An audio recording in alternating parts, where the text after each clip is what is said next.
Now, election fever has hit Zimbabwe. The country goes into the polls next week, Wednesday. Now, that is the 31st of July, to vote for the next president. And, of course, President Robert Mugabe will be contesting the elections to extend his rule of 33 years. Now, previous elections in the country have been marred by violence as well as allegations of vote rigging. To talk about this year's elections, we're joined by Joy Mabenge from the Crisis in Zimbabwe Coalition. And you at home can participate in this conversation. You can tweet us and Facebook us. And, of course, we'll be able to field those questions there on our wires. But thank you very much for joining us this morning, Joy. Thank you very much. Now, when it came to the Zimbabwe Electoral Commission, would you say that it is actually ready for the 31st of July? Well, thank you very much for that question. The first thing that I would want to talk about is I'm coming from an organization that is pushing for what we are calling a fair campaign or a fair election. And what it is about is just free and fair. And what we've seen over the past few days is ZEC, Zimbabwe Electoral Commission's incapacity to handle this election. ZEC had the opportunity to demonstrate to the whole world that they are prepared to handle this election when they conducted the special vote.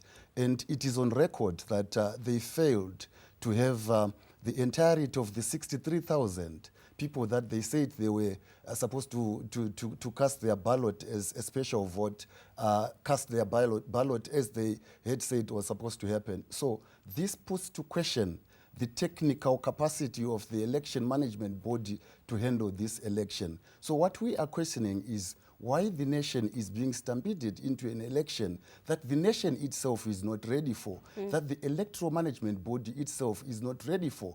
Only yesterday, the Minister of Finance then had to announce that they had found money for the election. It's only 4 days before the election. So we question the capacity of ZEC to conduct an election that is going to be free, fair and credible. In fact, if anything, one thing that we have to understand is that this election is crucial for Zimbabweans. Yeah. This election is coming after the global political agreement. And the global political agreement itself came into being because there was a disputed election in Zimbabwe. Zimbabweans cannot afford to go through another election that is going to be disputed. Zimbabweans cannot afford to go through another election that may lead to violence. Zimbabweans need to be governed by leaders of their choice, leaders that they choose freely, leaders that they choose without coercion. Yeah, but then, Joy, on one hand, you're saying that ZEC has failed, as you say. But what are you going to do about it? What are you doing about it to say, okay, fine, we, in our observations and from our observations or in our perspective, the elections are not going to be free and fair, and we do not want a situation where it's marred by violence. But then, what are you doing about it? What measures have you put in place to curb that? Have you contested even having the elections on the 31st of July? Well, we as civil society will only be able to do as much. And as I said, we are pushing through what we are calling the fair campaign. Yeah. And what we are saying here is we are making our voices heard. We are making our message clear. This campaign is not only being pushed by Zimbabwean civil society. It is being pushed by Zimbabwean civil society, the churches, the trade unions, and our regional partners that we work with here in South Africa, our regional partners that we work with in SADC, in the African Union, or in Africa in general. What we are doing is to put it on record that this election, we believe that the conditions are not sufficient for Zimbabwe to go through an election that may produce a result that is free and fair, a result that is devoid of violence. One of the things that I need to speak about now is that there has been pronouncements from some quarters that this environment is actually conducive for a free and fair election. What we need to put on record is that the absence of dead bodies on the streets of Zimbabwe, the absence of houses burning, does not necessarily mean that this election is actually going to be free and fair. There has been intimidation. There has been... But actually, I want us to talk about intimidation just a short moment, but I actually would like to get some viewers at home commenting regarding the issue, actually. So let's go over to Cindy, who's standing by with our users from Facebook to find out what the comments have been this morning. Over to you, Cindy.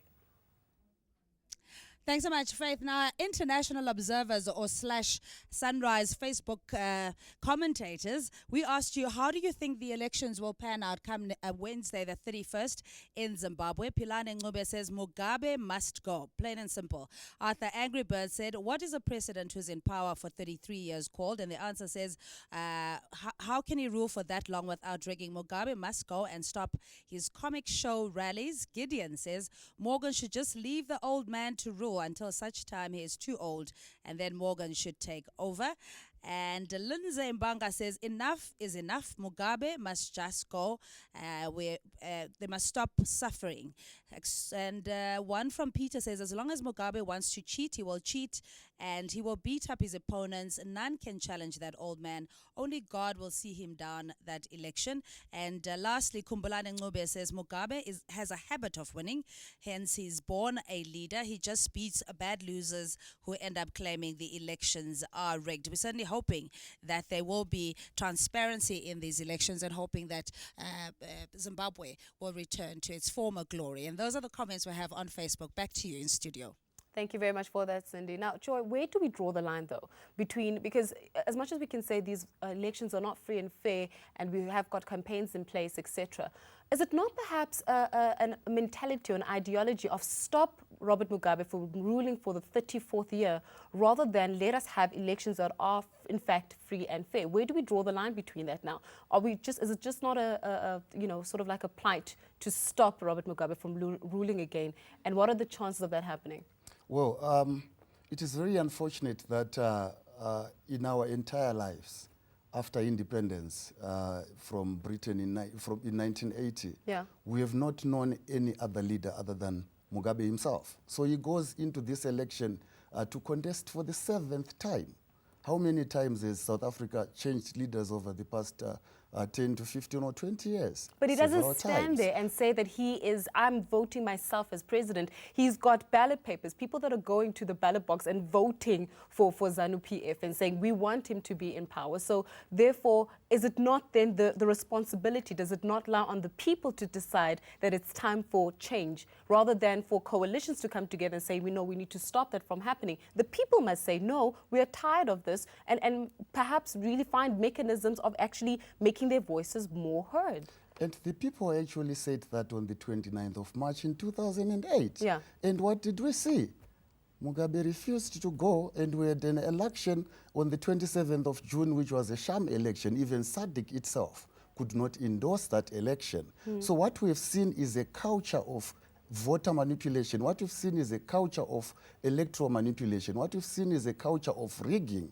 And what we are seeing as Zimbabweans is that we know that the election in Zimbabwe is most likely going to be rigged. In fact, there have been media reports that an Israeli company by the name Nikuv has been tampering with our voters' roll, and we say as Zimbabweans that hands off our voters' roll. In fact, as Zimbabweans, we have the capacity to determine our own future if we were to be afforded an opportunity without manipulation, an opportunity without rigging, an opportunity that actually allows us to express ourselves freely. So as Zimbabweans, really, what is happening back home there is we have seen the culture of violence. In fact, if anything, the culture of violence is still within us as Zimbabweans. And as Zimbabweans, you would agree with me also that there is nothing that has fundamentally changed in terms of the electoral environment from what we saw between March 2008 and June and the period thereafter.